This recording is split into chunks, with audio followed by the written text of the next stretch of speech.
हाँ जी, तो नमस्कार दोस्तों। तो कैसे हो सारे? वीडियो में सब बढ़िया हो गया, स्वस्थ हो गया, मस्त हो गया, अच्छे से चल रही है सभी की तैयारी। तो अपना टॉपिक चल रहा था 11वीं क्लास के बायोलॉजी का चैप्टर नंबर 18, जिसमें हमने बात कर रही थी रक्त की बुरी बातें कर रही थी। ये रक्त क्या होता है, इसके अंदर क्या क्या चीजें पाई जाती है, वो सारी बातें हमने पढ़ ली। ठीक है, आज हम पढ़ेंगे ब्लड ग्रुप।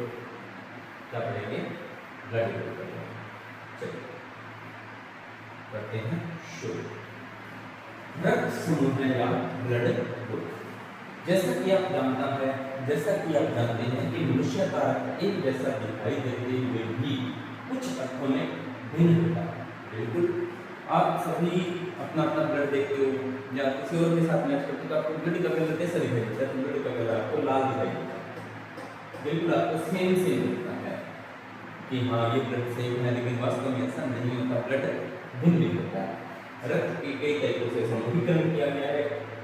ठीक है, अब उनको अलग अलग होते हैं, उनको दो वर्गों में इसका जब रक्त भिन्न भिन्न प्रकार के होते हैं उनको दो वर्गों में बांटा गया है। एक तो है ए बी रक्त समूह है और एक होता है आर एच का उपयोग पूरे विश्व में होता है।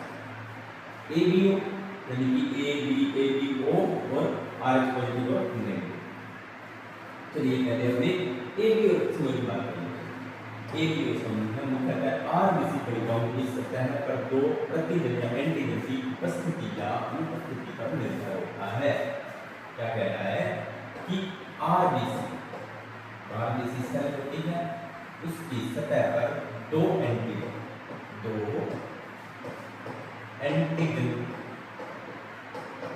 उपस्थित है या नहीं उपस्थित है, इस बात पर निर्भर करता है। ये एंटीजन आपकी एंटीजन ए और एंटीजन बी, कौन कौन से antigen? Antigen A, antigen B. ये कह रहा है कि जो अपने ए बी ओ रक्त समूह है, कौन सा ए बी ओ रक्त समूह है, वो किस पर निर्भर करता है? वो करता है आरबीसी रेड ब्लड सेल्स जो होती है उसकी सतह पर दो प्रकार के एंटीजन पाए जाते हैं या प्रतिजन पाए जाते हैं, जिनका एक का नाम होता है एंटीजन ए और दूसरे का नाम होता है एंटीजन बी। इतनी बात आपको क्लियर हो गई। जो प्रतिरक्षा अनुक्रिया को प्रेरित करते हैं, तो ये क्या करते हैं? प्रतिरक्षा अनुक्रिया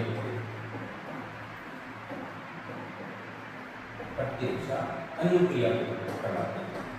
वैसे मैं अपना जो रक्त का चैप्टर था इस अपने यूट्यूब पर मैं ये 30वीं बार आपको वीडियो करवा रहा हूँ। 30वीं बार। पहले मैंने करवाया था रक्त प्रेषण में लगभग आज से 1 वर्ष पहले, और अभी 2 दिन पहले मैंने आपको ये जब मैंने आपको उत्तर करवाए थे तो उत्तर पढ़े में भी मैंने आपको ये डिटेल से पढ़ाया। ठीक है, तो वो दोनों आप देखिए फिर आपको प्रतिरक्षा अनुक्रिया करते हैं। इस प्रकार विभिन्न व्यक्तियों में दो प्रकार के प्राकृतिक शरीर प्रतिरोधी होते हैं, उन्हें एंटीबॉडी। दो प्रकार की एंटीबॉडी होती हैं, दो एंटीबॉडी। मनुष्य के शरीर में क्या होते हैं? दो प्रकार के एंटीजन और दो एंटीबॉडी। प्रतिरक्षी ये प्रोटीन पदार्थ है जो प्रतिजन के विरुद्ध पैदा होते हैं, यानी कि ये किसके विरुद्ध पैदा होते हैं? इसके जो आपके एंटीबॉडी होते हैं वो एंटीजन के विरुद्ध होते हैं। रक्त समूह में ए बी और ओ में प्रतिजन का प्रतिरक्षी स्थिति को देखने के लिए तालिका को देखिए। अब इसमें मोटी बात क्या बताई है? इसने मोटी एक बात बताई है कि जो रक्त समूह होता है, जो हमारा रक्त होता है ना, वो क्या होता है? वो देखने में सभी को एक जैसा लगता है। हमारा जो ब्लड होता है वो देखने में सभी को एक जैसा लगता है, लेकिन उसमें विभिन्नताएं पाई जाती है। क्या पाई जाती है? उसमें विभिन्नता पाई जाती है। तो वो विभिन्नता दो प्रकार से उसको विभाजित किया गया है। एक ए बी ओ रक्त समूह है और एक आर एच का। ए बी ओ रक्त समूह का मतलब क्या है कि आरबीसी की सतह पर दो प्रकार के एंटीजन पाए जाते हैं, एक एंटीजन ए और एक एंटीजन बी, जो क्या करते हैं? प्रतिरक्षा अनुक्रिया को प्रेरित करते हैं। उसी के विरुद्ध हमारे शरीर में बनती है एंटीबॉडी। क्या बनती है? एंटीबॉडी बनती है, और वो एंटीबॉडी एंटीजन के विरुद्ध होती है। इस प्रकार से 4 प्रकार के रक्त समूह बनाए जाते हैं। एक है आपका रक्त समूह ए, एक बी, एक ए बी और एक ओ। जो एंटीजन होते हैं ना वो पाए जाते हैं आपके आरबीसी पर, और जो एंटीबॉडी होती है वो आपको पाई जाती है प्लाज्मा। ठीक है, इसमें एंटीजन आरबीसी की सतह पर और एंटीबॉडी आपकी पाई जाती है प्लाज्मा। ये आपको ध्यान रखना। अब यहाँ पर देखो आपको एक बात समझ में आएगी, अगर किसी का ब्लड ए है, पॉजिटिव नेगेटिव अभी अपनी बात करेंगे तभी आते हैं, अगर किसी का ब्लड ग्रुप ए है तो उसमें कौन सा एंटीजन पाया जा रहा है, एंटीजन ए। अब इसका विरुद्ध एंटीबॉडी होगा, वो कौन सा होगा, वो होगा एंटीबॉडी बी। यहाँ पर ऐसे स्मॉल बी लिखा जाता है ताकि बच्चों को कंफ्यूज ना हो। ठीक है, स्मॉल बी लिखा है ताकि कंफ्यूज नहीं आए। तो एंटीजन ए और एंटीबॉडी बी। ब्लड ग्रुप अगर किसी का ए है तो उसमें एंटीजन पाया जाएगा वो ए पाया जाएगा, और एंटीबॉडी पाया जाएगा वो एंटीबॉडी बी पाया जाएगा। अब रक्तदाता समूह है, यानी कि ये बंदा किस किस को रक्त दे सकता है, और ए वाला किस किस को रक्त दे सकता है, तो ए वाला एक को रक्त दे सकता है, ए को और एक को, दो बंदों को रक्त दे सकता है। बी की बात करें तो बी ब्लड ग्रुप का एंटीजन उसके बी भी होता है, और एंटीबॉडी होती है वो ए होती है। एंटीबॉडी क्या होती है, ए होती है। ये ग्रुप किसको देगा, एक तो अपने जैसे को देगा, बी को देगा, और एक ओ को देगा। अगला ए बी में एंटीजन पाया जाता है, ए और बी दोनों, और इसमें एंटीबॉडी पाई जाती है, इसमें एंटीबॉडी नहीं पाई जाती। तो ये जो ए बी है आपको किसको रक्त दे सकता है, तो वो ए बी को दे सकता है, ए को दे सकता है, बी को दे सकता है, और ओ को दे सकता है। पॉजिटिव नेगेटिव पर आपकी बात करेंगे। ओ जो आपका ओ, इसमें क्या होते हैं, एंटीजन अनुपस्थित होते हैं, एंटीबॉडी ए बी होती है, और ओ को भी रक्त दे सकता है। मतलब क्या है, जब आप इसको अच्छे से आगे अध्ययन करोगे ना तो आपको एक बात समझ में आएगी। इसमें क्या है, ए बी को तो आप ध्यान रखो, इसको ध्यान रखो, ए बी इसके पास एंटीजन है, ए बी के पास एंटीजन ए और एंटीजन बी दोनों ही है, लेकिन इसके पास एंटीबॉडी नहीं है। अगर एंटीबॉडी नहीं है ना तो कोई भी बंदा अगर इसको रक्त दे सकता है। ए बी क्या होता है, सर्वाग्राही होता है। सर्वाग्राही क्यों होता है सर्वाग्राही, क्योंकि एंटीजन तो इसके पास ए बी है, एंटीजन तो ए बी है। देखो ए बी इसके पास एंटीजन है तो ए बी से रक्त दे सकता है, बी भी से रक्त दे सकता है, अनुपस्थित रक्त यहाँ पर कोई दिक्कत वाली बात नहीं है। ठीक है, यानी कि ये ए बी सर्वाग्राही है, यानी कि सभी से रक्त ले सकता है ए बी। अब एंटीबॉडी इसके अंदर है, एंटीबॉडी इसके अंदर है, इसके अंदर ए बी के अंदर एंटीबॉडी नहीं है तो कोई दिक्कत वाली बात नहीं है, जैसे इस तरह ले सकता है। अगला है ओ के अंदर एंटीजन तो है नहीं, एंटीबॉडी सभी है, तो इस सभी को रक्त दे सकता है। ओ होता है आपका सर्वाग्राही। तो सर्वाग्राही रक्त समूह है ए बी, और सर्वदाता रक्त समूह है, सर्वाग्राही रक्त समूह है ए बी होता है, और सर्वदाता रक्त समूह है ओ होता है। तो ये आपको ध्यान रखना है। दाता का ग्राही अगर रज्जु को रक्त डालने से पहले सावधानीपूर्वक मिलान कर लेना चाहिए। यानी कि क्या कहता है कि अगर आप किसी को ब्लड डोनेट कर रहे हो या आप किसी से ब्लड ग्रहण कर रहे हो तो उस समय से पहले आपको डोनर का ब्लड टेस्ट करवाना चाहिए, आपको ब्लड ग्रुप दोनों का पता होना चाहिए। ठीक है, जिससे रक्त संग्रह में और किसी नष्ट होने जैसी गंभीर परेशानियां न हो, यानी कि जिससे आप बच सकते हो कि आपको आगे से खराब वगैरह नहीं। उपरोक्त तालिका से स्पष्ट है कि समूह वो एक सर्वदाता है जो सभी समूह को प्रदान कर सकता है, और एक सर्वाग्राही है जो सभी से रक्त ले सकता है। मैंने आपको बता दिया वो सर्वदाता और ए बी सर्वाग्राही। याद रखना है, एग्जाम में क्वेश्चन पूछा गया है। आगे है अब आरएच कारक पर चलते हैं, इस पर चलते हैं आरएच कारक।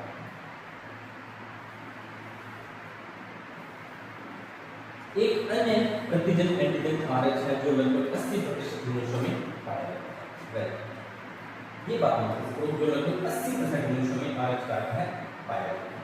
अगर जिसमें आरएच कारक पाया जाएगा उसका ब्लड ग्रुप होगा पॉजिटिव, और जिसमें आरएच कारक नहीं पाया जाएगा उसमें ब्लड ग्रुप होगा नेगेटिव। याद रखिए। तथा आरएच एंटीजन विशेष बंधन में पाए जाने वाले एंटीजन के समान। तो आरएच क्या है? विशेष बंधन से दिया गया है तो उसके समान है। ऐसे व्यक्ति को जिसमें आरएच एंटीजन होता है आरएच सहित या आरएच पॉजिटिव, या जिसमें नहीं होता तो आरएच नेगेटिव।